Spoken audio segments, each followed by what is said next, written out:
سب سے بڑی بات یہ کہ ہم اور آپ یہاں پر آئے ہیں، کیا کر رہے ہیں؟ کوئی ناچ گانا کر رہے ہیں، کوئی لولاب کر رہے ہیں، کھیل تماشا کر رہے ہیں؟ کیا کیا؟ آپ لوگوں نے آ کے نماز عشاء ادا کی، محفل شروع ہوئی اللہ کے کلام کی تلاوت سے۔ ہمارے خالد صاحب نے، اقبال صاحب نے، حسین میاں نے، انہوں نے نعت خوانی پیش کی، حضور کی بارگاہ میں حمد و ثنا کی، اپنے نبی کی تعریف کی نا، کوئی غلط کام تو نہیں کیا۔ اس کے بعد میں نے اپنی گفتگو کو شروع کی اور مقصد صرف یہ ہے کہ ہم سب مل کر آج کی رات اللہ کی بارگاہ میں توبہ اور استغفار کریں۔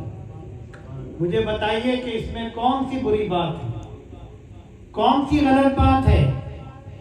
تو یہ شیطان لوگ اور شیطانی وسوسہ پیدا کرنے والے لوگ آپ کو ایسی محافل سے دور رکھنے کی کوشش کرتے ہیں، لہذا اور دوسری بات یہ کہ ہمیں اور آپ کو ان کی باتوں پہ کان دھرنے کی ضرورت نہیں، اس لیے کہ ہم اپنے گناہوں کی مغفرت طلب کرنے کے لیے حاضر ہوئے ہیں، ہم اپنے لیے توبہ اور استغفار کر رہے ہیں، ہم اپنے لیے اللہ اور اس کے رسول کا ذکر کر رہے ہیں۔ یہ ہمارا اور ہمارے رب کا معاملہ ہے، کسی تیسرے کو پریشان ہونے کی کیا ضرورت ہے؟ اور اس میں کوئی غیر شرعی بات نہیں۔ اللہ تبارک و تعالیٰ توبہ کو اتنا پسند فرماتا ہے کہ اس آیت میں حرف تحقیق کے ساتھ فرماتا ہے کہ بے شک اللہ رب العزت پسند کرتا ہے توبہ کرنے والوں کو اور صاف ستھرا رہنے والوں کو۔ تو اب ہمارے لیے لازم ہے، اور ظاہر ہے ہم میں سے کوئی بھی ایسا نہیں، ویسے تو یہاں بڑے بڑے نیک لوگ بیٹھے ہوئے ہیں، لیکن ہم میں سے کوئی اس قابل نہیں کہ ہم یہ کہہ سکے کہ جی میں نے آج تک کوئی گناہ نہیں کیا، مجھ سے آج تک کوئی غلطی نہیں ہوئی۔ کوئی ہے ایسا؟ سب اپنے رب کی بارگاہ میں نادم ہو کر اس کی بارگاہ میں حاضر ہوتے ہیں اور عرض کرتے ہیں استغفر اللہ ربی من کل ذنب واتوب الیہ۔ ایک بات یاد رکھیے گا، ایک شیطانی وسوسہ اور دل میں پیدا ہوتا ہے، وہ کیا ہوتا ہے؟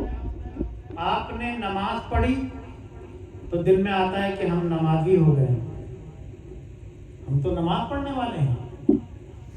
اگر ہم نے کبھی نوافل پڑھ لی ہے تو لوگوں کو بتاتے ہیں ہم نے اتنے نفل پڑھ لی۔ کسی نے روزہ رکھ لیا تو لوگوں کو بتاتے ہیں کہ ہم روزے سے ہیں،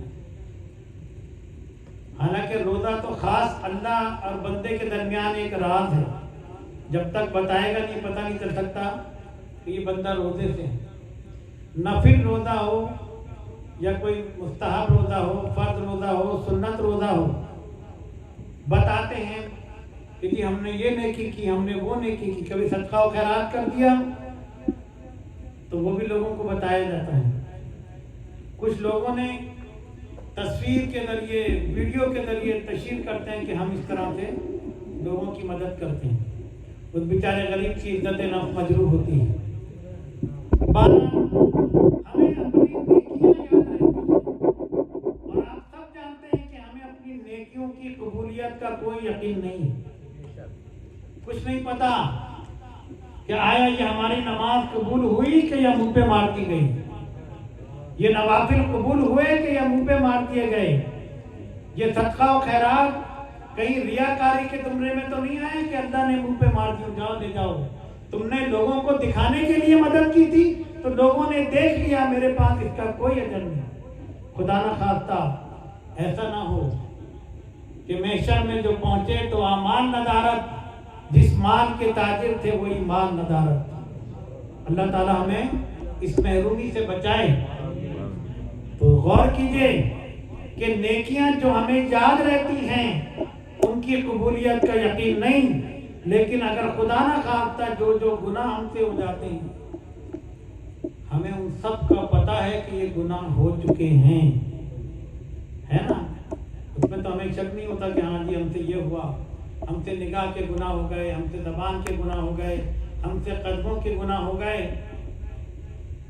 گناہوں کے بارے میں جن کا یقین ہے ان پر ہم نادم نہیں ہوتے، اور جن کی قبولیت کا یقین نہیں ان پر ہم غرور اور تکبر کرتے ہیں۔ دوستوں اور بزرگوں، ہمیں اپنی اس کیفیت کو تبدیل کرنا ہوگا کہ نیکی کر کے بھول جاؤ اور اپنے گناہوں کو یاد رکھ کر اللہ کی بارگاہ میں توبہ اور استغفار کرو۔ میرا رب بڑا رحیم و کریم ہے، جب اس کی بارگاہ میں کوئی ندامت کا اظہار کرتا ہے اللہ تعالیٰ اس کو بخش دیتا ہے۔ حدیث شریف میں آیا کہ اگر کسی کے گناہ، حدیث شریف کا مفہوم ہے کہ سمندر کے جھاگوں سے بھی زیادہ، سمندر کے قطروں سے بھی زیادہ ہوں گے، اور وہ اپنے رب سے معافی طلب کرے گا اللہ تعالیٰ اس کو معاف فرما دے گا۔ اتنا وہ رحیم اور کریم ہے، جس کو ہماری ایک ایک ادا کا پتہ ہے کہ ہم خلوت میں کیا کرتے ہیں اور جلوت میں کیا کرتے ہیں، اس کے باوجود وہ ہمیں معاف کر دیتا ہے۔ کبھی آپ نے غور کیا، اگر ہمیں کسی کا ویک پوائنٹ پتہ چل جائے تو ہم اس کو بلیک میل کرنے لگتے ہیں۔ ہم کہتے ہیں اگر تم نے یہ کیا تو میں تمہاری یہ بات بتا دوں گا لوگوں کو، کرتے ہی نہیں کرتے لوگ۔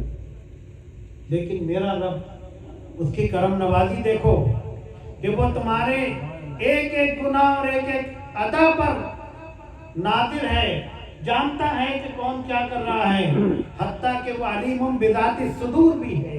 تمہارے دل میں کوئی خیال بھی آتا ہے تو اسے پتا ہوتا ہے، اس کے باوجود وہ معاف کر دیتا ہے۔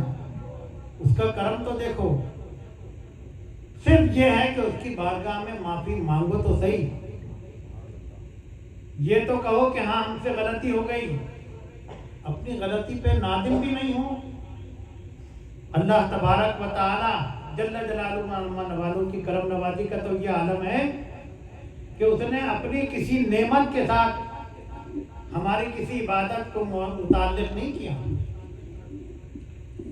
کہ اگر تم فجر پڑھو گے تو ناشتہ ملے گا، ظہر پڑھو گے تو دوپہر کا کھانا ملے گا، عصر پڑھو گے تو شام کی چائے ملے گی، مغرب اور عشاء پڑھو گے تو رات کا کھانا ملے گا۔ نہیں، وہ رزق دے رہا ہے۔ اس کی کرم نوازی دیکھو، اس کی یہ چلو کھانا تو ہم دن میں 2 دفعہ یا 3 دفعہ کھاتے ہیں، لیکن آپ نے کبھی غور کیا کہ ہم آکسیجن کتنی انہیل کرتے ہیں جو ہماری زندگی کی ضروریات میں سے ہے؟ اس کے بغیر ہم زندہ نہیں رہ سکتے۔ اس نے ہمیں آکسیجن فری پرووائڈ کی ہوئی ہے۔ ان لوگوں سے پوچھو جن کے پھیپڑوں نے کام کرنا ختم کر دیا ہے، جو آکسیجن لے نہیں پاتے، وہ کوئی وینٹیلیٹر پہ ہے، کوئی آکسیجن پہ ہے، کوئی سلنڈر لگا رکھا ہے، اور ایک ایک سلنڈر، ایک ایک وینٹیلیٹر پر اسپتال پیسے وصول کرتے ہیں۔ آپ کو اپنی سانسوں کی قیمت دینی پڑتی ہے۔ گردے والوں سے پوچھو ایک ایک ڈائلیسس پر کتنا خرچہ ہوتا ہے۔ اگر انشورنس والے بھی پے کر رہے ہوں تو پھر بھی خرچہ ہوتا ہے، اسپتال لیتا ہے کہ نہیں لیتا؟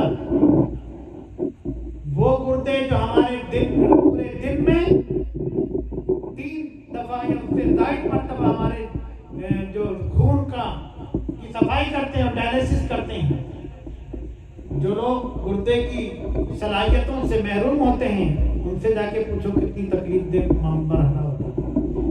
اس صفائی کے باوجود بھی وہ صحت مند نہیں رہتے۔ ہمارے جسم کی ایک ایک نعمت ہمیں جھنجھوڑ کر کہہ رہی ہے کہ اے امت محمدیہ کے فرزندوں، اے گناہگاروں سیاہکاروں، اپنے رب کی طرف رجوع ہو جاؤ جس نے تم پر اپنی رحمتیں اور نعمتوں کی بارش کر رکھی۔ میرے دوستوں اور بزرگوں، آج کی رات ہمیں اس جانب متوجہ کر رہی ہے کہ اب تک جو کچھ ہوا سو ہوا۔ آؤ آج اپنے گناہوں پر ندامت کا اظہار کریں، اپنی رب کی بارگاہ میں توبہ اور استغفار کریں۔ اس نے یہ ہم جیسے لوگوں کے لیے راتیں رکھی ہیں، ورنہ اس کے محبین، غوث، قطب، ابدال، وہ تو روزانہ اٹھتے ہیں اور روزانہ اس کی بارگاہ میں حاضر ہو جاتے ہیں۔ میرے رسول صلی اللہ علیہ وسلم روزانہ تہجد کے وقت اٹھتے تھے کہ نہیں اٹھتے تھے؟ میرے آقا کی تو یہ ہر رات میں، رات کے آخری شب میں اٹھ کر اللہ کی بارگاہ میں راز و نیاز کی باتیں۔ بزرگان دین اور اولیاء کاملین کا معمول یہ رہا کہ وہ راتوں کو اٹھ کر اللہ کی بارگاہ میں توبہ استغفار بھی کرتے ہیں اور اس کے اپنے رب کی رحمتوں کو بھی حاصل کرتے ہیں۔ اللہ رب العزت نے یہ کرم نوازی فرمائی کہ میرے مقبول بندے تو روزانہ ہی مجھ سے توبہ کرتے ہیں، روزانہ معافی مانگتے ہیں، روزانہ میری بارگاہ میں کوئی مقام حاصل کرتے ہیں۔ اب ان گناہگاروں سیاہکاروں کے لیے کیا ہوگا؟ لہذا ان کو ایک شب برات عطا کر دو، ان کو ایک شب قدر عطا کر دو، تاکہ یہ اس رات میں اٹھ کر میری بارگاہ میں توبہ کرے اور میں ان کو معاف کر دوں۔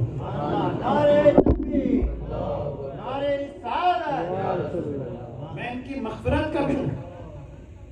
ہم لوگ کتنے غافل ہیں کہ تمام گناہوں کے باوجود ہم غفلت اختیار کرتے ہیں۔ آؤ میں تمہیں حضور علیہ السلام کی بارگاہ کے گناہوں کے پاس لے جاؤں۔ حضور علیہ السلام کے ایک صحابی ہیں حضرت کعب رضی اللہ تعالیٰ عنہ۔ جنگ تبوک کا موقع ہے۔ میں یہ واقعات اس لیے عرض کر رہا ہوں، یہ ان لوگوں کے واقعات ہیں جنہوں نے رسول اللہ کو دیکھا، براہ راست حضور کا دیدار کیا۔ صحابی رسول جو ایمان کی حالت میں سرکار کو دیکھے اور ایمان پر اس کا خاتمہ ہو۔ حضور نے فرمایا کہ جس نے مجھے دیکھا اس نے حق کو دیکھا۔ حضور کے دیکھنے والے یہ صحابہ جنتی تھے، لیکن ان کے خوف خدا کا عالم دیکھو، اللہ کی بارگاہ میں یہ کس طرح توبہ کرتے تھے اور اپنے اوپر نظر رکھتے تھے کہ ہم سے کوئی کوتاہی تو نہیں ہو گئی، ہمارے کسی عمل میں کوئی کمی تو نہیں رہ گئی۔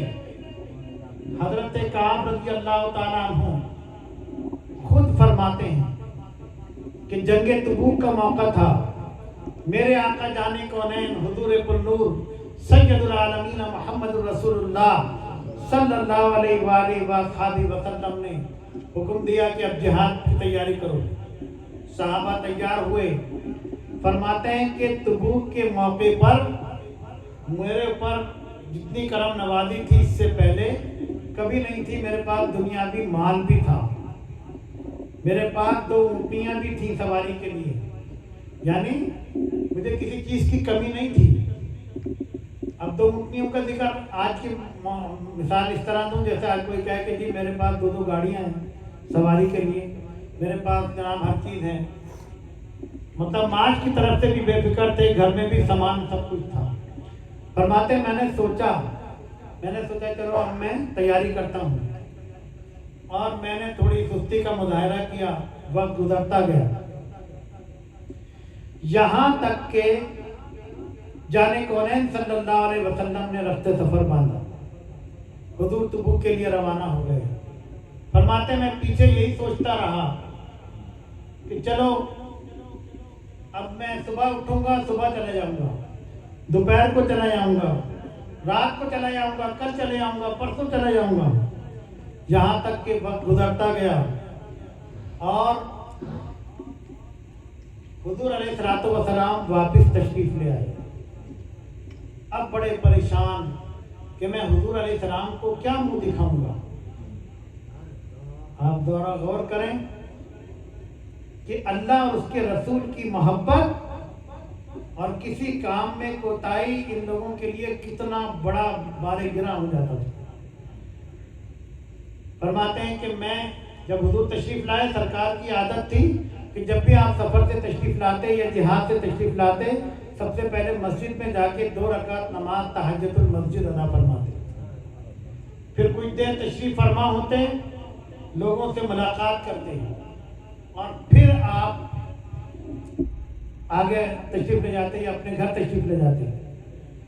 حضرت کعب فرماتے ہیں کہ میں جب حضور کی بارگاہ میں آیا تو سرکار نے میری طرف ناگواری سے دیکھا،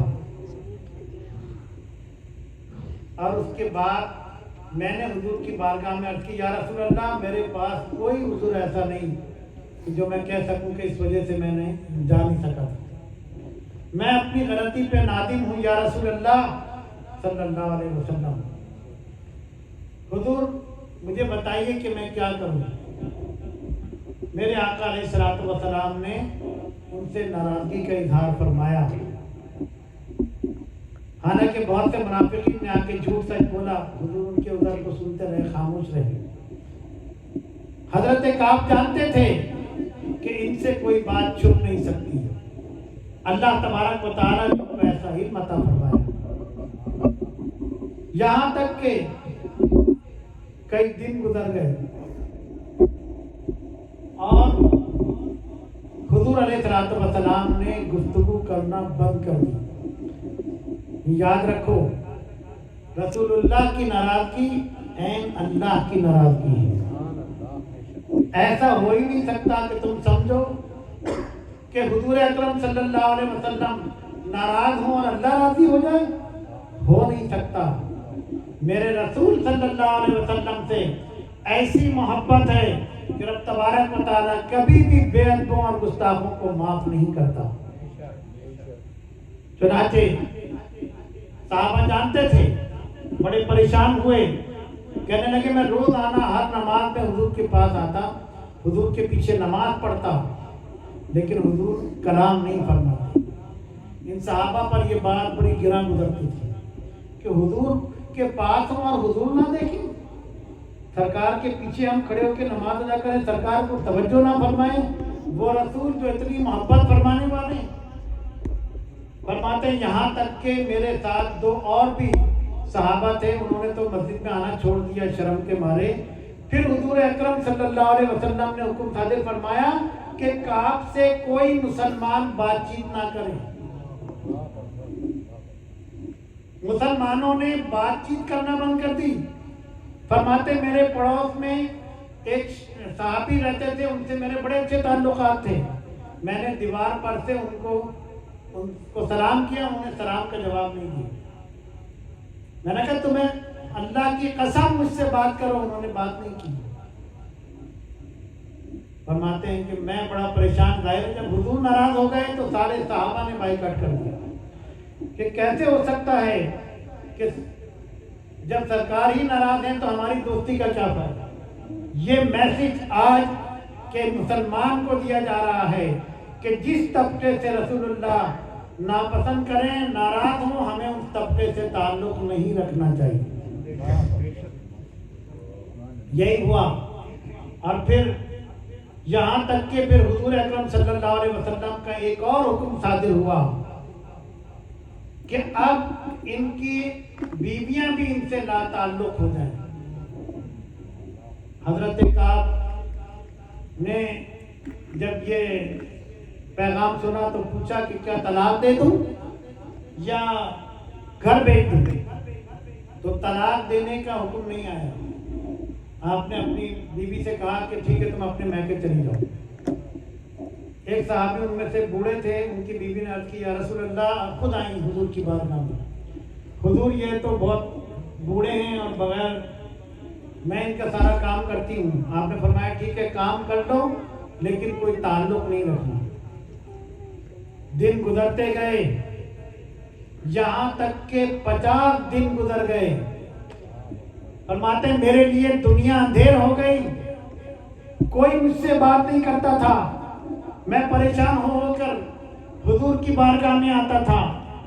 اللہ تبارک و تعالیٰ کے نبی صلی اللہ علیہ وسلم ناراض رہے، یہاں تک کہ اللہ تبارک و تعالیٰ جل جلالہ و من والہ نے ان کی توبہ کو قبول کر لیا.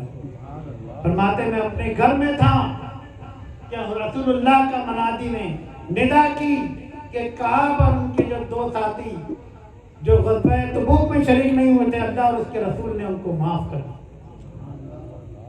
یہ تھا ان صحابہ کا. اور میں اپنی گفتگو کو سمیٹوں میں زیادہ طویل نہیں کرنا چاہتا. میں صرف توبہ اور استغفار کی بات کر رہا ہوں کہ جب صحابہ نے اللہ اور اس کے رسول کی بارگاہ میں توبہ اور استغفار کی، جو اس امت کا سب سے عظیم طبقہ ہے صحابہ کرام کا، رسول اللہ صلی اللہ علیہ وسلم کی نبوت جن انبیاء کے بعد سب سے افضل ترین طبقہ صحابہ کرام کا ہے. ان صحابہ کے خوف و خدا کا یہ عالم تھا. اور میں آپ کو عشق رسول کی ایک اور داستان سناؤں.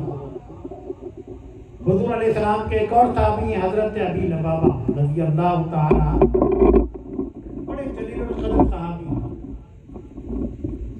ایک مرتبہ غزوے کے موقع پہ سرکار نے ان کو مدینے کا حاکم بنا کر مدینے میں چھوڑا تھا۔ اس کے علاوہ سارے غزوات میں انہوں نے حضور کے ساتھ شرکت کی، اور حضرت علی کرم اللہ تعالی وجہ الکریم کے دور خلافت میں آپ کا انتقال ہوا۔ حضرت ابی لبابہ کی کہانی آپ سنیں، یہ وہ واقعات ہیں جو احادیث کے اندر موجود ہیں۔ وہ فرماتے ہیں کہ میں بھی غزوہ تبوک کے موقع پر شریک نہیں ہو سکا۔ اب انہوں نے سوچا کہ میں کیا کروں، سرکار واپس آ گئے، میں غزوے میں شریک نہیں ہو سکا، میں رسول اللہ کے حکم کی تعمیل نہیں کر سکا۔ تو انہوں نے کیا کیا کہ مسجد نبوی شریف میں اپنے لیے ایک سزا مقرر کی اور اپنے آپ کو مسجد نبوی شریف کے ایک ستون سے باندھ دیا، اور کہا کہ جب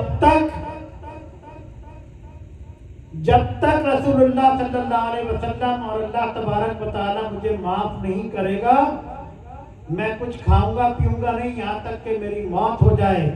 اور میں اپنے آپ کو آپ نے ستون سے باندھ دیا۔ رفع حاجت کے لیے ان کی بیٹی ان کو کھول دیتی، وہ چلے جاتے، پھر واپس آتے، ان کو اسی طرح باندھ دیا جاتا، یہاں تک کہ ایک ہفتے سے زیادہ وقت گزر گیا، کچھ کھایا پیا نہیں، بھوک اور پیاس سے نڈھال ہو گئے۔ میرے رسول صلی اللہ علیہ وسلم روزانہ مسجد نبوی میں آ رہے ہیں، یہ نماز کے وقت نماز ادا کرتے، پھر ان کو اسی طرح باندھ دیا جاتا۔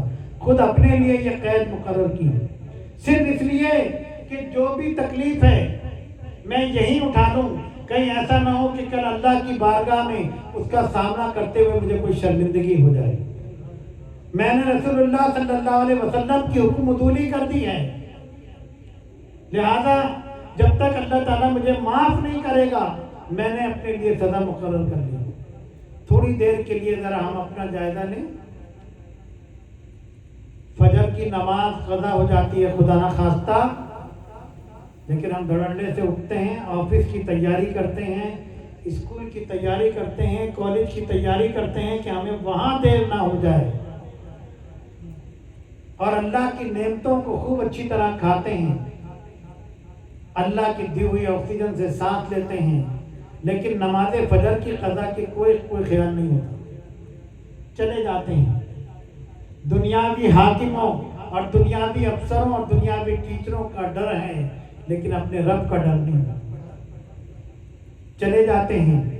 پورا دن گزر جاتا ہے، نمازوں کا کچھ پتہ نہیں۔ اللہ رب العزت کے یہ مقرب اور نیک بندے، میں اس لیے ذکر کر رہا ہوں کہ یہ وہ لوگ تھے جو طبقہ انسانی کے بلند ترین مقام پر فائز تھے، جو اللہ اور اس کے رسول کی بارگاہ کے مقبول تھے۔ ان سے اگر کسی نیکی میں کمی ہو جاتی تو یہ اللہ کی بارگاہ میں اس قدر روتے اور گڑ گڑاتے جیسا کہ کوئی بدکار اپنی بدکاری پر روتا ہے، اتنی زیادہ اللہ کی بارگاہ میں توبہ اور استغفار کرتے، یہاں تک کہ ایک دن بھوک اور پیاس کی وجہ سے نڈال ہو کر بے ہوش ہو کر گر گئے۔ جب بے ہوش ہو کر گرے تو رسول اللہ صلی اللہ علیہ وسلم کی رحمت جوش میں آ گئی، فرمایا ٹھیک ہے، جاؤ ابھی لبابہ سے کہو کہ اللہ تعالیٰ نے اس کی خطا کو معاف فرما دیا، اس کی توبہ کو اللہ نے قبول کر لیا۔ جب یہ مزدہ سنا، خوشخبری سنی، تو آنکھوں سے آنسو جاری ہو گئے، لیکن اپنے آپ کو کھولا نہیں۔ صحابہ نے کہا اے ابی لبابہ کھول لو اپنے آپ کو، کہا نہیں، جب تک رسول اللہ نہیں کھولیں گے میں نہیں کھولوں گا۔ میرے آقا تشریف لائے رحمت للعالمین، آ کر ابی لبابہ کی رسی کو ایک ایک پیج کو کھولا اور ان کی خطا کو معاف فرما دیا۔ ابی لبابہ کہتے ہیں میں اتنا خوش ہوا کہ میں نے کہا یا رسول اللہ، میں کیا اپنا سب کچھ اللہ کے بارگاہ میں قربان کر دوں، اپنا گھر بار سب کچھ خیرات کر دوں؟ حضور نے فرمایا نہیں، پورے مال کا